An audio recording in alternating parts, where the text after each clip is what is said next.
இப்ப நபி ஸல்லல்லாஹு அலைஹி வஸல்லம் அவர்கள் மீது ஸலவாத்து சொன்னால் அவருக்கு அல்லாஹ் 10 முறை ஸலவாத்து சொல்கிறார்.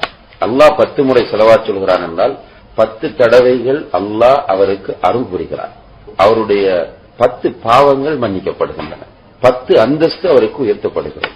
நபி ஸல்லல்லாஹு அலைஹி வஸல்லம் அவர்கள் சொன்னார்கள், அல் பகீலு மன் ذكرت عنده ولم يصلي عليه. உண்மையான கஞ்சன் யார் என்றால் என்னுடைய பெயர் கூறப்பட்டு என் மீது யார் ஸலவாத்து சொல்லாமல் இருக்கிறாரோ அவர்தான் என்று ஸல்லல்லாஹு அலைஹி வஸல்லம் அவர்கள் சொன்னார். எனவே நபி ஸல்லல்லாஹு அலைஹி வஸல்லம் அவர்களுடைய பெயர் கூறப்பட்டால் ஸலவாத்து சொல்வது கடமை.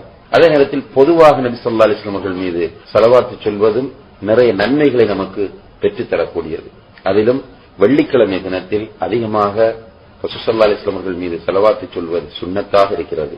எனவே அன்புள்ள சகோதர சகோதரிகளே, இப்ப நபி ஸல்லல்லாஹு அலைஹி வஸல்லம் அவர்கள் மீது அதிகமாக ஸலவாத்து சொல்லி நாம் இந்த நன்மைகளை பெற்றுக்கொள்ள முயற்சி செய்ய வேண்டும்.